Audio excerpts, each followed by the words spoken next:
લોકરક્ષક તથા પીએસઆઈ ભરતી માટેના અરજી ફોર્મ ભરવાના 4 તારીખે શરૂ થયા છે.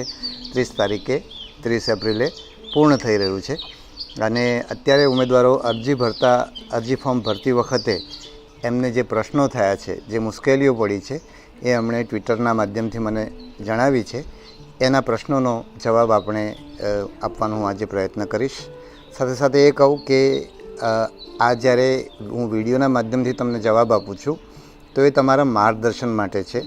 તમને ક્યાંય મારી વાત સમજાય નહીં તો અથવા તો તમને ક્યાંક એવો પ્રશ્ન થાય કે મેં કહ્યું એ સાચું કે એડવર્ટાઇઝમેન્ટમાં બતાવ્યું એ સાચું, તો એડવર્ટાઇઝમેન્ટમાં બતાવ્યું એ સાચું.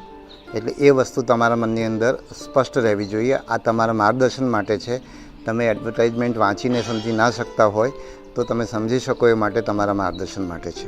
બીજું, હું પ્રશ્નોના જવાબ આપું એ પહેલાં તમને એ જણાવી દઉં કે 4 તારીખે શરૂ થયું છે. આજે 6 તારીખ છે, આજે 7 તારીખ છે. લગભગ ત્રીજો દિવસ થશે અને અત્યાર સુધી 1 લાખ જેટલી અરજીઓ થઈ છે અને 80,000 જેટલી અરજી કન્ફર્મ થઈ છે. એટલે સામાન્ય રીતે આપણે 10થી 12 લાખ જેટલી અરજી આવે છે. એ પ્રમાણે અત્યારની ઝડપ પ્રમાણે એવું લાગે છે કે પાછળના દિવસોમાં બહુ ભીડ થશે. એટલે અને આ વખતે ગઈ વખતે પણ પાછળના દિવસોમાં ભીડ થઈ હતી. ઉમેદવારો બહુ જ રજૂઆત કરતા હતા કે અમે ફોર્મ ભરી શકતા નથી અને છેલ્લે દિવસો વધારવા માટે પણ એમણે કહ્યું હતું. અમે દિવસો વધાર્યા નહોતા અને કેટલાક ઉમેદવારો રહી પણ ગયા હશે. તો આ વખતે એવું થવાની શક્યતા ઘણી વધારે છે, કારણ કે આ વખતે તમારે વધારામાં એક માર્કશીટ પણ અપલોડ કરવાની છે, જેના કારણે જો લોડ વધારે હશે તો હેંગ થઈ જશે અને તમે તમારી અરજી અપલોડ નહીં કરી શકો. એટલે હું તમને અત્યારથી કહું છું કે તમે રાહ નહીં જુઓ, વહેલામાં વહેલી તકે તમે અરજી કરી દો. એક્સટેન્ડ આપણે કરવાના નથી. ગયા વખતે પણ તમારા જેવા જે લોકો રહી ગયા એના માટે મને એટલું દુઃખ થતું હતું કે મને 2 દિવસ સુધી ઊંઘ નહોતી આવી. પણ નક્કી છે કે ગયા વખતે પણ વધારી નહોતી, ગયા વખતે લોકો રહી ગયા એવી ખબર હતી તો પણ નહોતી વધારી અને આ વખતે પણ નથી જ વધારવાના.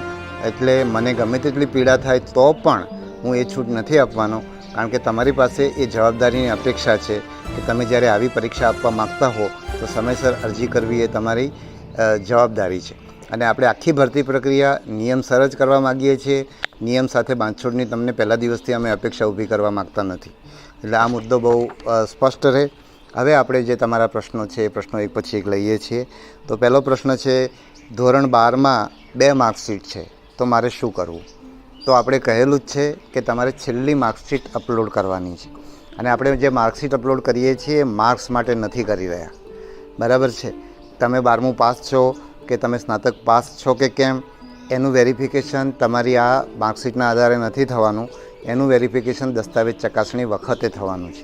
અત્યારે માત્ર ને માત્ર તમારું નામ એક જ આવે અને તમારા જુદા જુદા નામે જુદી જુદી અરજી કરીને ડુપ્લિકેટ ન કરવામાં આવે એ હેતુથી 12માની માર્કશીટ અપલોડ કરવાની છે અને એમાં 12મામાં પણ છેલ્લી માર્કશીટ આપણે અપલોડ કરવાની છે. એની સાથે સાથે બીજો પ્રશ્ન પણ લઈ લઉં કે કેટલાક ઉમેદવારો એવું પૂછે છે કે અમે જો પીએસઆઈની પરીક્ષા આપતા હોય તો એમાં સ્નાતકની માર્કશીટ અપલોડ કરવાની કે 12માની કરવાની? તો હું ફરીવાર કહું છું, આ વસ્તુ ઘણીવાર કહેવાય છે, વારંવાર કહેવા છતાં ઘણા લોકોને સમજાતી નથી. આટલો વિડીયો બહુ મહેનત કરીને સમય આપીને તમારા માટે બનાવીએ છીએ. ઘણા લોકો વિડીયો જોતા નથી અને પ્રશ્ન પૂછે છે. બરાબર, તમે વિડીયો ના જુઓ અમને વાંધો નથી. તમને સમજ ના પડે અને તમે ભૂલ કરો તો એનું દુષ્પરિણામ તમારે ભોગવવાનું થાય. તમને સમજ પડે તો તમને વિડીયો જોવાની જરૂર નથી, પણ તમને મુશ્કેલી પડતી હોય તો તમે વિડીયો જોઈ લો. તો પાછો એ પ્રશ્ન પર આવું કે જે પીએસઆઈની પરીક્ષા છે એમાં સ્નાતકની નહીં, 12માની જ માર્કશીટ આપણે અપલોડ કરવાની છે. કારણ કે આપણે જે માર્કશીટ અપલોડ કરી રહ્યા છે એ માત્ર ને માત્ર નામના વેરિફિકેશન માટે કરી રહ્યા છો. તમે 12મું પાસ છો કે સ્નાતક પાસ છો કે નથી એ નક્કી કરવાનું કામ આ તમારી માર્કશીટના અપલોડિંગના માધ્યમથી નથી થવાનું, એ દસ્તાવેજ ચકાસણી વખતે થવાનું છે. બરાબર. પછી ધોરણની કેટલાક લોકોનો એ પણ પ્રશ્ન હોય છે, કેટલાક પ્રશ્નો મને યાદ રહી ગયા છે કે હું 12મામાં 2 પ્રયત્ને 3 પ્રયત્ને પાસ થયો હોઉં તો મારે કેટલા ટકા લખવા? એ જ રીતે સ્નાતકમાં પણ હું 2-3 પ્રયત્ને પાસ થયો હોય તો એમાં ફરીવાર હું કહું છું, અગાઉના વિડીયોમાં કીધું છે કે તમે જ્યારે 2-3 પ્રયત્ને પાસ થયા હોય ત્યારે તમારું પાસિંગનું જે લઘુત્તમ માર્ક્સ હોય 35 હોય 40 હોય 50 હોય જે પણ લઘુત્તમ ગણાતા હોય એટલા જ તમારે લખવાના છે. પછી 12માની ડુપ્લિકેટ માર્કશીટ અપલોડ થઈ શકે તો તમે તમારી માર્કશીટ ખોવાઈ ગઈ હોય અને તમે કાયદેસર ડુપ્લિકેટ મેળવી હોય તો તમે એ અપલોડ કરી શકો. પછી અરજી ફોર્મ ભરવામાં ભૂલ થઈ હોય તો અરજી ફોર્મ ભરવામાં ભૂલ થઈ હોય તો આપણે જો તમારી અરજી કન્ફર્મ ના થઈ હોય એટલે કે જ્યારે તમે કન્ફર્મેશનનું બટન દબાવો છો અને તમને કન્ફર્મેશન નંબર મળી જાય છે એના પછી અરજી એડિટ કરવા માટેની કોઈ જોગવાઈ નથી. પરંતુ જો તમે કન્ફર્મેશન ના કર્યું હોય તો તમે અરજી એડિટ કરી શકો છો. તો તમને બીજો પ્રશ્ન એ થાય કે કન્ફર્મેશન થઈ ગયું હોય તો શું? કન્ફર્મેશન થઈ ગયું હોય અને તમારી અરજીની અંદર ભૂલ રહી ગઈ હોય અને તમે ભૂલ સુધારવા માગતા હો તો તમારે બીજી અરજી કરવાની થાય, ફરીથી તમે અરજી કરી શકો. અને સાથે સાથે તમને એ પણ જણાવવાનું કે જો એકથી વધારે અરજી કરી હશે તો તમે છેલ્લી અરજી છે એ તમારી માન્ય અરજી ગણાશે. એટલે દાખલા તરીકે તમે પહેલી અરજીમાં એક ભૂલ કરી છે અને તમે બીજી અરજીમાં એ ભૂલ સુધારી દીધી છે પણ બીજી અરજીમાં બીજી ભૂલ કરી છે તો બીજી અરજીમાં કરેલી બીજી ભૂલ તમને નડશે, કારણ કે પહેલી અરજીમાં તમે શું લખ્યું છે એ પછી જોવાનું રહેતું નથી, તમારી છેલ્લી અરજી ગણાશે. બીજું, જે લોકોને ફી ભરવાની થાય છે એ લોકોએ બીજી અરજી કરે તો બીજી અરજીમાં પણ ફી ભરવાની થાય છે. એટલે એમણે પહેલી અરજીમાં ફી ભરી હશે એટલે હું બીજી અરજીમાં ફી ના ભરું તો તમે પહેલી અરજીમાં ફી ભરી હશે તો પણ તમારી એ અરજી માન્ય નહીં ગણાય અને બીજી અરજીમાં તમે ફી ભરી નથી એટલે તમે આ પરીક્ષા આપી શકશો નહીં. એટલે જો તમે એકથી વધારે અરજી કરો છો અને તમારે ફી ભરવાની થતી હોય એટલે કે તમે જનરલ કેટેગરીમાં છો તો તમારી છેલ્લી અરજી જ માન્ય ગણાશે અને છેલ્લી અરજીમાં ફી ભરેલી હશે તો જ માન્ય ગણાશે. એટલે આ વસ્તુની પણ તમને સ્પષ્ટતા થઈ જાય. એક પ્રશ્ન એવો આવે છે કે ઓપન યુનિવર્સિટીમાંથી પહેલાં સ્નાતક થઈ ગયેલ હોય અને પાછળથી 10મું કે 12મું પાસ કર્યું હોય અથવા તો 12મું પાસ કર્યા વિના અમે સ્નાતક થઈ ગયા હોય તો અમારા માટે પણ અચરજનો વિષય છે.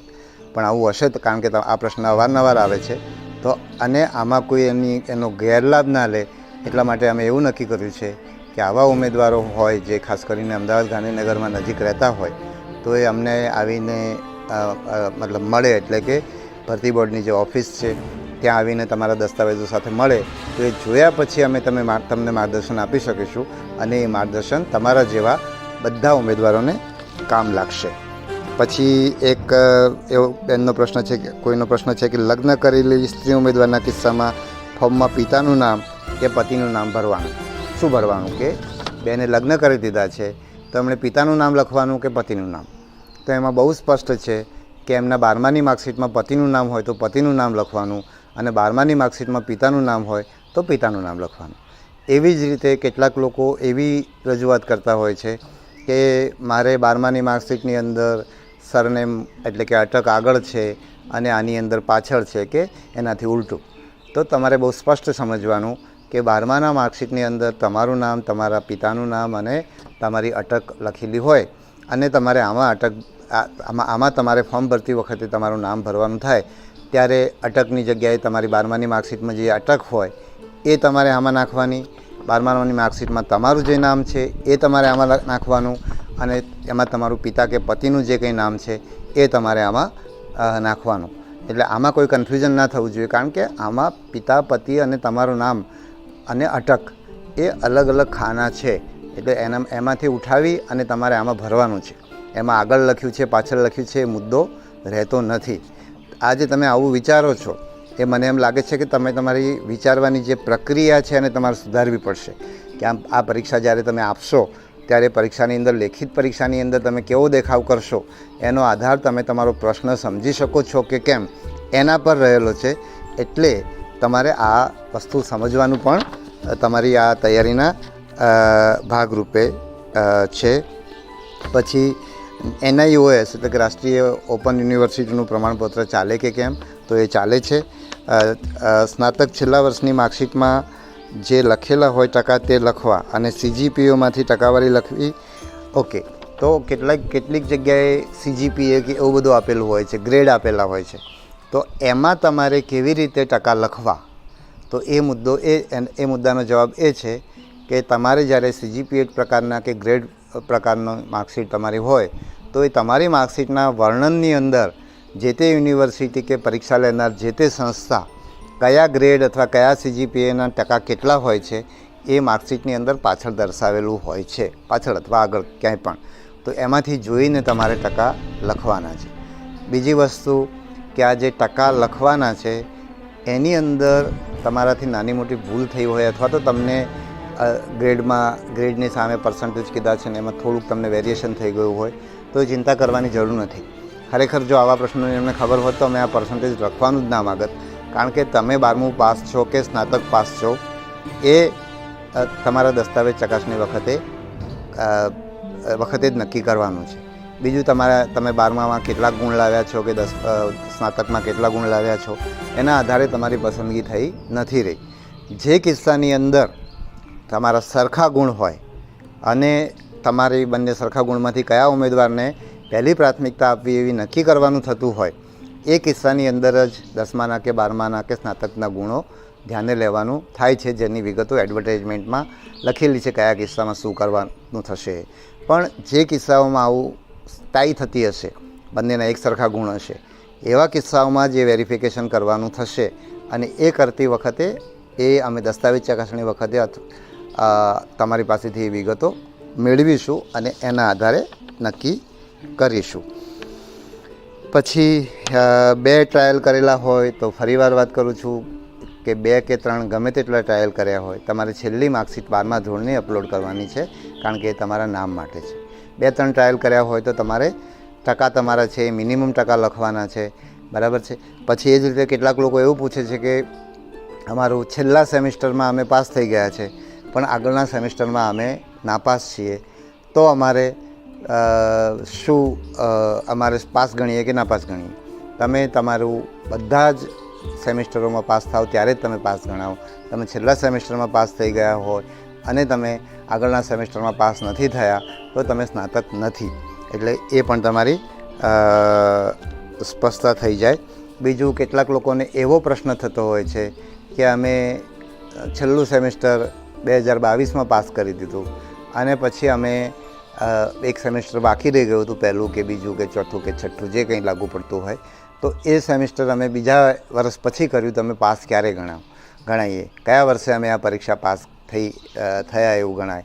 તો તમે જે વર્ષે તમારા બધા જ સેમિસ્ટરો પતી ગયા હોય, છેલ્લું જે કંઈ બાકી રહી ગયું હોય એ તમે પાસ કરી દો, એ વર્ષે અને એ મહિના જે યુનિવર્સિટી તમારી માર્કશીટ કે તમારા પ્રમાણપત્રમાં દર્શાવે એ તમારે માન્ય ગણવાનું છે. એ તમારું પાસિંગનું વર્ષ ગણાશે. એ જ રીતે કેટલાક લોકો એવું પૂછે છે કે અમારે ગુણપત્રક અપલોડ કરવાનું કે અમારે પાસિંગ સર્ટિફિકેટ અપલોડ કરવાનું. તો બહુ સ્પષ્ટ છે કે આપણે ગુણપત્રક અપલોડ કરાવી રહ્યા છીએ અને એ નામ પૂરતું કરાવી રહ્યા છીએ. એટલે તમારા 12માની અંદર પણ ગુણપત્રક પણ તમારે આવે છે અને પાસિંગ સર્ટિફિકેટ પણ આવે છે. એ જ રીતે સ્નાતકની અંદર પણ ગુણપત્રક આવે છે, ખાસ કરીને ડિપ્લોમા જે 12માને સમકક્ષ ગણાતા હોય છે એ સમકક્ષ ગણાતા હોય છે ને એના માટે એમને શિક્ષણ વિભાગમાંથી ખાસ પ્રમાણપત્ર લેવાનું હોય છે કે આ એમનો જે કોર્સ છે સમકક્ષ છે. તો એ પ્રશ્ન એની અંદર પણ જે તમારા જે ત્યાં એ કિસ્સાની અંદર તમારે છેલ્લી માર્કશીટ તમારે અપલોડ કરવાની છે. ડિપ્લોમાવાળાએ ધોરણ 12ના સમકક્ષનું પ્રમાણપત્ર શિક્ષણ વિભાગમાંથી લેવાનું થાય છે.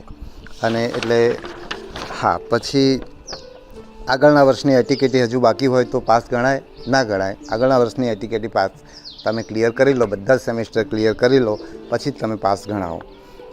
ડિપ્લોમાવાળા ઉમેદવારે ફાઇનલ માર્કશીટ અપલોડ કરવાની કે સમકક્ષ પ્રમાણપત્ર? તો ડિપ્લોમાવાળાએ માર્કશીટ જ અપલોડ કરવાની છે અને છેલ્લામાં છેલ્લી માર્કશીટ એમણે પાસ કરી હોય એ એમણે અપલોડ કરવાની હોય છે. લગ્ન થયેલ હોય તો પતિનું નામ લખી શકાય. તો નામની બાબતમાં ફરી કહું કે આપણે 12માની માર્કશીટની અંદર તમારા પતિનું નામ હોય તો તમારે પતિનું નામ લખવાનું, 12માની માર્કશીટમાં પિતાનું નામ હોય તો તમારે પિતાનું નામ લખવાનું છે. એટલે એ બાબતમાં કંઈ કન્ફ્યુઝન રહે નહીં. બીજું, નામની બાબતમાં તમને એમ થાય કે ભાઈ મારું વાસ્તવમાં નામ જુદું છે, તમે ગેજેટ કરાવ્યું છે અથવા તો 12માની માર્કશીટમાં તમારી જે તે વખતે ભૂલ હતી, પાછળથી તમે એ ભૂલ સુધારી છે, તમારા લગ્ન થઈ ગયા છે એટલે હવે તમારા નામની પાછળ તમારા પતિનું નામ લાગે છે, જે પણ કંઈ હોય, પણ તમારે અત્યારે 12માની માર્કશીટનું જ અપલોડ કરવાનું છે અને 12માની માર્કશીટ મુજબ જ નામ લખવાનું છે. તમારા નામમાં કોઈ પણ ફેરફાર કરવાની, આવા કોઈ કારણોસર કરવાની થતી હશે કોઈ ફેરફાર, તો એ દસ્તાવેજ ચકાસણી વખતે તમારે એના પુરાવા રજૂ કરવાના થશે અને તમે પુરાવા રજૂ કરશો અને તમારા વાજબી હશે તો તમારું નામ, જે સાચું નામ હશે, એ ત્યાં ફાઇનલ રિઝલ્ટની અંદર સુધરી જશે. એવો જ પ્રશ્ન કેટલાક લોકોને એમ થાય છે કે ભાઈ અમે અમારી 12માની માર્કશીટમાં નામ છે એના કરતાં અમારા ઓળખપત્ર, એટલે કે તમે આધાર કાર્ડ કે પાન કાર્ડ કે ડ્રાઇવિંગ લાઇસન્સ જે તમે ઉપયોગ કરવાના છો એની અંદર નામ જુદું છે, તો અમે પરીક્ષા કેન્દ્રમાં જઈશું તો અમારા કોલ લેટરની અંદર જે નામ છે એ 12માની માર્કશીટ મુજબનું નામ હશે, જે અમે અરજીમાં ભરેલું હશે, અને અમારે પાસે જે ઓળખ કાર્ડ હશે એમાં નામ જુદું હશે, તો અમે કેવી રીતે પ્રવેશ અમને ત્યાં કેન્દ્રમાં મળશે? તો અમે કોલ લેટરની અંદર પણ એ સૂચના બહાર પાડશું. અને આજે પણ તમને કહીએ છીએ કે જો તમારા ઓળખ કાર્ડની અંદર અને તમારી 12માની માર્કશીટ, એટલે કે તમે અરજી કરી છે એ બંને નામમાં ફેરફાર હોય તો તમારે તમારા ઓળખ કાર્ડ ઉપરાંત તમારે તમારી 12માની માર્કશીટ લઈને પરીક્ષા કેન્દ્ર પર, એ શારીરિક કસોટીના મેદાન પર અથવા તો લેખિત કસોટીના પરીક્ષા કેન્દ્ર પર જવાનું થશે અને એની સૂચના અમે કોલ લેટર વખતે પણ આપશું. પછી લોકરક્ષકવાળા પછી છૂટાછેડા લીધેલ હોય, એટલે કે આપણે પેલામાં છે કે ભાઈ તમે પરિણીત છો, અપરિણીત છો કે સેપરેટેડ છો, એટલે જો છૂટાછેડા તમે લીધેલા છે તો તમે પરિણીત કે અપરિણીતમાં નહીં આવો, તમારે એમાં સેપરેટેડ બતાવવાનું છે. પછી છેલ્લી માર્કશીટમાં બેઠક નંબર ન હોય તો એનરોલમેન્ટ નંબર અથવા બીજા કોઈ નંબર લખી શકો. તો છેલ્લી માર્કશીટની અંદર આમ તમે બેઠક નંબર આપણે પૂછ્યો છે, પણ કોઈ સંસ્થા એની છેલ્લી માર્કશીટની અંદર બેઠક નંબરની જગ્યાએ બીજો કોઈ નંબર લખતી હોય તો તમારે એ નંબર લખવાનો છે અને એ નંબર કાળજીપૂર્વક લખવાનો છે, કારણ કે એના પુરાવા તરીકે તમે જ્યારે એ દસ્તાવેજ રજૂ કરશો તો તમારી પાસે એની અંદર એ નંબર હોવો જરૂરી છે. પછી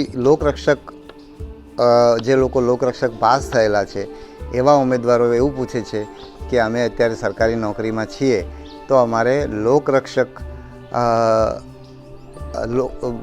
જેવો તો કોઈ એની અંદર હોદ્દો ટીક કરવાનો આવતો નથી, તો ત્યાં તમારે કોન્સ્ટેબલનો હોદ્દો ટીક કરવાનો થાય છે.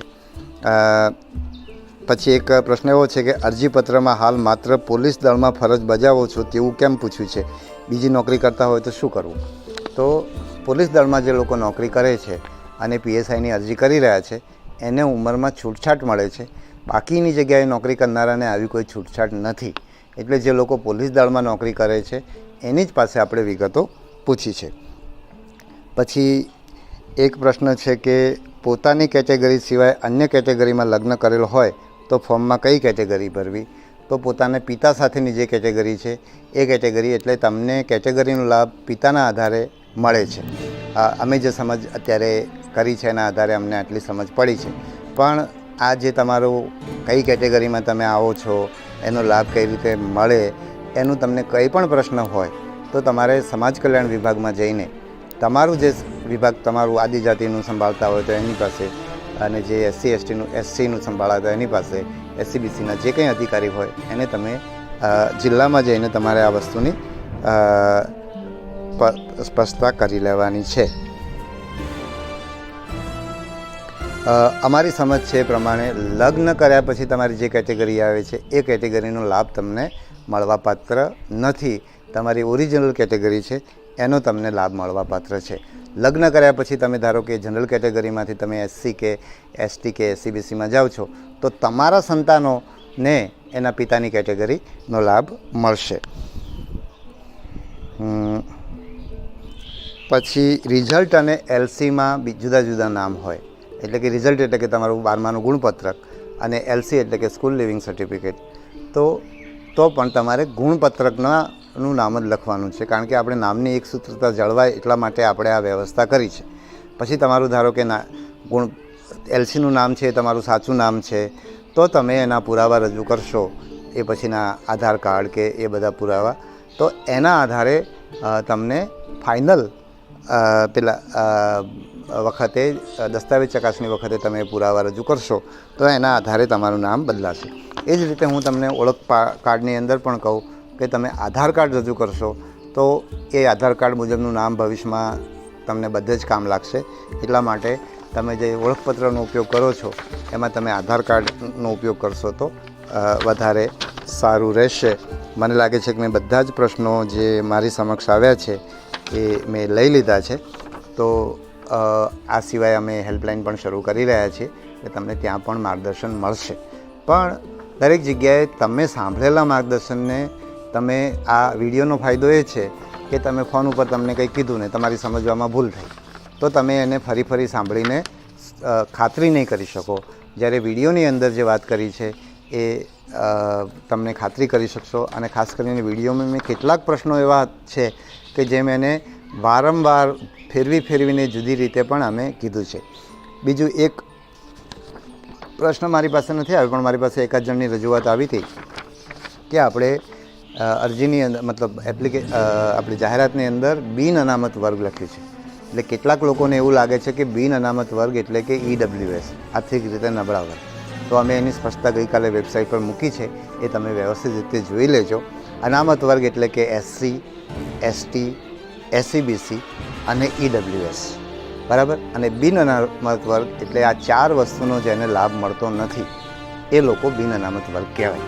બિન અનામત વર્ગના જે લોકો છે પણ એ લોકો આર્થિક રીતે નબળા વર્ગના માપદંડમાં આવતા હોય તો એ લોકોને EWSની કેટેગરીમાં જઈ શકશે.